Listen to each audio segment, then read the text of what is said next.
तो class 12 physics को पढ़ने के लिए आपको एक अलग तरीके की जरूरत होती है। क्लास 12 फिजिक्स में जनरली जो प्रायोरिटी बताते हैं आपको बाकी के जितने भी टीचर्स हैं वो एक्चुअली में एप्लीकेबल नहीं होता है, क्योंकि मैं भी आपकी तरह एक एवरेज स्टूडेंट था और मेरे लिए फिजिक्स को करना बहुत ही टफ था। Still I manage to score the highest marks in my school in physics. उसका रीजन ये था क्योंकि मैंने फिजिक्स को एक अलग एंगल से पढ़ा था, जिस एंगल से शायद आपको भी पढ़ना चाहिए, जिसके थ्रू आप ना ही सिर्फ अपने क्लास 12 बोर्ड्स में बहुत ही अच्छा स्कोर करोगे बल्कि आप साथ में अपने कॉम्पिटिटिव एग्जाम को भी मेंटेन कर पाओगे। इस वीडियो को पूरा देखना और इस वीडियो का एक भी सेकंड मत छोड़ना। और एक और इंपॉर्टेंट बात बता देता हूं कि आपके 2024 का जो न्यू सिलेबस है आपके फिजिक्स का, जिसमें कि आपको हर चैप्टर से कितने मार्क्स के क्वेश्चन आएंगे, चैप्टर वाइज वेटेज के साथ कि कितने चैप्टर से कितने मार्क्स के आएंगे, साथ ही में नया सिलेबस की कौन कौन से टॉपिक रिमूव हो गए हैं, उस पर मैंने ऑलरेडी एक वीडियो डाल दी है जिसको आप जाके देख सकते हो। इसमें मैंने बता रखा है आपके टोटली सारे डिटेल इंफॉर्मेशन के साथ about your physics exam. Now अगर हम लोग बात कर लेते हैं फिजिक्स की, तो सबसे पहले फिजिक्स में ये जान लेते हैं कि हमें फिजिक्स में पढ़ना क्या होता है। ठीक है, पूरी दुनिया जो है यार क्लास 12 में जनरली जो फिजिक्स के कंपार्ट वाले बच्चे होते हैं उसमें से बहुत ज्यादा बच्चे हैं और बहुत ज्यादा ऐसे बच्चे हैं जो कि जेई नीट वाले बच्चे होते हैं। पता है क्यों? क्योंकि जब मेजर थिंग जिस पे वो लोग ध्यान दे रहे होते हैं दैट इज न्यूमेरिकल। सबसे बड़ी मिथ यही है कि फिजिक्स में आप न्यूमेरिकल करके बोर्ड स्कोर कर सकते हो, नॉट एट ऑल। फिजिक्स में जो न्यूमेरिकल्स का वेटेज होता है आपके बोर्ड्स में, which is comparatively very low to the theory. Theory में आपका दो चीज आता है। ठीक है, पहला चीज आता है आपका जो कि आपका नॉर्मल कंसेप्ट हो गया, जो कि हर चैप्टर के पीछे होता है, और दूसरी चीज हो जाती है आपका डेरिवेशन। डेरिवेशन को जनरली सब लोग इग्नोर करते हैं, बट मैं आपको बता दूं 30 से 35 मार्क्स आपके सिर्फ और सिर्फ डेरिवेशन से सिक्योर हो सकते हैं। लोग इसको नहीं करते हैं अप्लाई, लेकिन मेरे टाइम पे जो मैंने सबसे अच्छी चीज करी थी कि मैंने एक डेरिवेशन कॉपी बनाई थी अपनी छोटी सी, जिसमें कि मैं डेरिवेशंस लिखा करता था।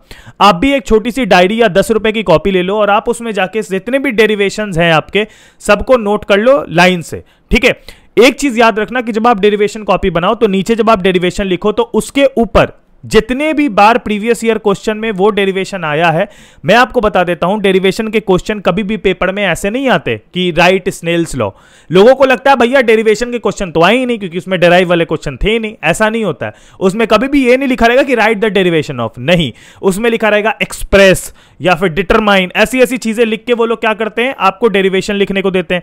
तो एक क्वेश्चन को, स्नेल्स लॉ को 5 तरीके से पूछा जा सकता है डेरिवेशन एग्जाम में, तो वो 5 तरीके के क्वेश्चन को नोट करते अगर आप डेरिवेशन को लिखते हो, आपके लिए 30 से 35 मार्क्स वहीं पर सिक्योर हो जाते हैं। न्यूमेरिकल्स की बात करते हैं तो न्यूमेरिकल्स में आप सिर्फ और सिर्फ एनसीईआरटी के न्यूमेरिकल से भी अच्छा खासा स्कोर कर सकते हो, विच इज अगर मान लो आपके 15 मार्क्स के न्यूमेरिकल भी आते हैं तो आप 12 मार्क्स तो सिर्फ एनसीईआरटी बेसिस पे स्कोर कर सकते हो। अगर आप कंपिटिटिव एग्जाम की तैयारी करते हो साथ में, तब तो सोने पे सुहागा है, क्योंकि उसके लिए आपको ज्यादा एफर्ट नहीं डालना पड़ेगा। बट ऐसा नहीं है यार कि जेई नीट लेवल का आपका जो है यार क्वेश्चन आ जाएगा फिजिक्स में, ऐसा कुछ भी नहीं होता है। इस भ्रम से बाहर आ जाओ। और बात करें अगर थ्योरी की, तो थ्योरी में कंसेप्ट अच्छे से पकड़ाना चाहिए, और कंसेप्ट पकड़ाने के लिए एजुकेटर की इंपॉर्टेंस बहुत ज्यादा है कि आप टीचर किसको चुनते हो। अगर मैं आपको बताऊं तो आपके क्लास 12 फिजिक्स प्रिपरेशन में ना आपको बहुत ज्यादा इंपॉर्टेंट होता है एक मेंटर का, एक टीचर का, एक प्लानर का, एक टाइम टेबल का और एक शेड्यूल वे में पढ़ाई करने का, जो कि आपको देता है कोई भी एक बैच, जिसमें कि आपको होने चाहिए एक ऐसे एजुकेटर्स जो कि आपको इस तरीके से पढ़ाएं कि आपको चीजें समझ में आए। ठीक है, अगर मैं बात करता हूं फिजिक्स की, तो इंडिया में बहुत सारे एजुकेटर हैं, जिसमें कि कुछ बेस्ट एजुकेटर मेरे नजर में है, जिसमें से कि आपके राधिका क्लासेस वाले विशाल खट्टर सर हो गए, फिर आपके विनोद बहल सर हो गए। आप इन सब के बारे में अगर जानते हो तो आप चेक करना, ये बहुत ही मॉडर्न टेक्निक से फिजिक्स को पढ़ाते हैं, जो कि जनरली रिक्वायर्ड है। मतलब अगर आप इनसे पढ़ते हो तो आप बेसिकली बोर्ड्स तो बहुत ही टॉप लेवल पे क्रैक कर सकते हो। मैं आपको बता देता हूं ना कि ये सारे टीचर्स का बहुत सारा बैचेस चलता है। ठीक है, इन सभी बैचेस का आप एक्सेस कर सकते हो, क्योंकि मैं आपको बता दूं कि अभी आपको अनअकैडमी पे मिल रहा है प्राइस ड्रॉप, यानी कि 15% आपको डिस्काउंट मिल रहा है ऑन प्लस सब्सक्रिप्शन और लगभग 25% डिस्काउंट मिल रहा है ऑन आइकॉनिक सब्सक्रिप्शन। और इसका लास्ट डेट यार जून 9 तक ही है। तो अगर आप बैचेस के थ्रू पढ़ना चाहते हो, मैं आपको बता दूं अनअकैडमी पे आप लोगों को एक सब्सक्रिप्शन पे सारे के सारे जितने भी एक्टिव बैचेस है उसका एक्सेस मिलता है। और अभी फिलहाल यार 15 और 25% डिस्काउंट मिल रहा है, which is the highest of this year. मैं आपको बता दूं, आपको कुछ नहीं करना है, आपको कोड यूज करना है PDNS10। इस कोड को आप यूज करके सब्सक्रिप्शन पे ऑफ पा सकते हो, क्योंकि अभी बहुत ज्यादा डिस्काउंट्स चल रहे हैं। और मैं बता दूं कि इसका डिस्काउंट लेने के लिए आपको कुछ नहीं करना है, लिंक मैं डाल दिया हूं डिस्क्रिप्शन बॉक्स में, वहां से जाके आपको उस पर क्लिक करना है और उसके बाद आप रीडायरेक्ट हो जाओगे, जहां से आके अपना सब्सक्रिप्शन बाय कर सकते हो। आप अपने पूरी साल की पढ़ाई जो है यार सीबीएसई सब्सक्रिप्शन से कर सकते हो, जिसमें ना ही सिर्फ फिजिक्स बल्कि आपके पूरे के पूरे subject including English and physical education also, ये सारी चीजें आपको सीबीएसई क्लास 12 सब्सक्रिप्शन में मिल जाती है।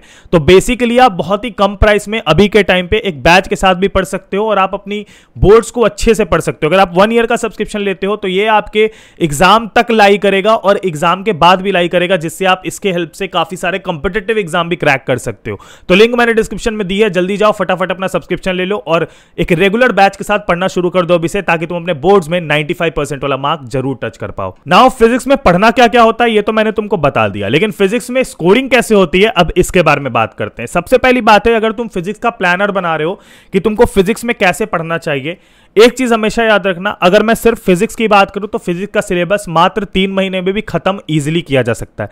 बट क्या हर बच्चा 3 महीने में खत्म कर पा रहा है? नहीं। उसका कारण होता है उसका स्कूल और उसका कोचिंग। वाई? क्योंकि जनरली स्कूल और कोचिंग में ये इशू होते हैं, not with online education. Online education में भाई वो आपको वही पढ़ाते हैं जितना रिक्वायर्ड है। स्कूल में क्या होता है और कोचिंग में क्या होता है कि एक एक चैप्टर को वो लोग पूरे 20-20 दिन मिनिमम खींचते हैं। हाँ या ना? खींचते हैं ना? तो 20 दिन क्या उस चैप्टर पे रिक्वायर्ड है? नहीं। एक फिजिक्स के चैप्टर को 6 दिन में बहुत ही अच्छे से किया जा सकता है। 6 दिन से मेरा मतलब है कि तुम भी अपने सेशंस की पढ़ाई करो। जैसे तुम क्या किया करो कि हर वीक में एक टारगेट बना लिया करो कि इस पर्टिकुलर वीक में मेरे को क्या करना है, मेरे को पूरे के पूरे फिजिक्स का ये चैप्टर कंप्लीट करना है। अब मैं जैसे लेके चल रहा हूं कि मेरे को इस फील्ड में मतलब कि अभी कर लेना यूनिट 1, ठीक है, अपना जो इलेक्ट्रिसिटी वाला है पूरा का पूरा इलेक्ट्रोस्टैटिक कंप्लीट कर लेना है मेरे को इस वीक में।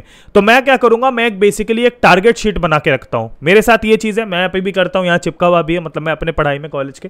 तो यहां पर आपको कुछ नहीं करना है, एक A4 साइज पेपर पे आप अपना टारगेट शीट बना लो फिजिक्स का, रूम में कहीं चिपका लो और उसमें क्या कर लो, सारे चैप्टर को एक कॉलम में लिख लो, फिर एक बना लो जिसमें क्या आप कर लो थ्योरी, एक में आप कर लो एनसीईआरटी, एक में आप कर लो प्रीवियस ईयर क्वेश्चन और एक में कर लो डन। ठीक है। अब जैसे मान लो तुमने एक चैप्टर की थ्योरी पढ़ ली, मतलब उसकी वीडियो देख ली, तो तुम उस पर टिक मार सकते हो। जब तुमने उसके एनसीईआरटी के क्वेश्चन कर लिए तो उस पर टिक मार सकते हो। और जैसे जैसे तुम्हारे टिक्स लगते जाएंगे वैसे वैसे तुमको सेटिस्फैक्शन मिलेगा। तो टिक्स मारना शुरू कर दो अभी सही, एक प्रॉपर प्लानिंग रहेगी और तुमको पता रहेगा कि किस चैप्टर से तुम्हारा कितने लेवल तक कंप्लीट हो रखा है। जब ये चीज की आइडिया मिल जाती है ना, तो आप रिपीटेडली, जो एक गलती हर बच्चा करता है क्लास 12 में, कि वो क्या करता है, हमेशा एक फ्रेश स्टार्ट करने लगता है। वो पूरा का पूरा चैप्टर पढ़ चुका है 4 चैप्टर तक, फिर उसके बाद उसका पूरा कंट्रोल चला जाता है, मतलब मान लो 20-25 दिन उसने पूरा प्रोक्रेस्टिनेट कर दिया, कुछ पढ़ाई नहीं करी। फिर 25 दिन के बाद वो आएगा तो वो स्टार्टिंग कर देगा चैप्टर 1 से। अब भाई दोबारा मैं चैप्टर 1 से क्यों पढ़ूं? इसीलिए एक रिकॉर्ड मेंटेन करो कि मैंने इतनी इतनी चीजें पढ़ी है। लास्ट में जाते जाते तुम लोग को पता है, मुझे भी पता है कि तुम लोगों को जानना है कि भैया मेरे को क्या क्या चीजें रिक्वायर्ड है, फिजिक्स में कौन कौन से बुक चाहिए। मैं बता देता हूं, फिजिक्स में तुमको चाहिए होगा एक एनसीईआरटी, तो definitely for your numericals and theory. एक क्वेश्चन बैंक ले सकते हो, ठीक है। क्वेश्चन बैंक का मैंने बताया था अपने उस वीडियो में, क्या बोलते हैं, मतलब जो सिलेबस वाली वीडियो मैंने बनाई है ना फिजिक्स, वो चेक कर लेना, उसमें मैंने क्वेश्चन बैंक के बारे में बताया, उसको देख लेना एक बार। और साथ ही में ये भी बता देता हूं कि प्रीवियस ईयर क्वेश्चन ये सब का कमांड होना जरूरी है, जो कि तुमको एक क्वेश्चन बैंक दिला देता है, तो उसको एक बार चेकआउट कर लेना, ठीक है। सिलेबस वाली वीडियो जरूर देख लेना, ये मत करना कि भाई जो चीज सिलेबस में नहीं है उसको भी पढ़े जा रहे हैं, टाइम वेस्ट किए जा रहे हैं, वो मत करना। एक बार सिलेबस लेके एनसीईआरटी बुक लेके उसको टिक लगा लेना जरूर से। तब तक के लिए अपना ख्याल रखना, पूरे साल भैया साथ रहेंगे, तो अपने सारे दोस्तों में शेयर करो। 12th की जनता इस चैनल पे आनी चाहिए, जिनको मैं साथ में अपने साथ अगर 10,000 बच्चों को भी लेके जाऊंगा ना एंडिंग तक, भाई तो एकदम कहते हैं ना सीना ठोक के बोल पाऊंगा। इस साल भाई 96-99% वाले बच्चे भी निकाले हैं, इंटरव्यूज वगैरह तुमको चैनल पे दिख जाएंगे, चेक कर लेना। Bye bye, take care, peace, जय हिंद, वंदे मातरम।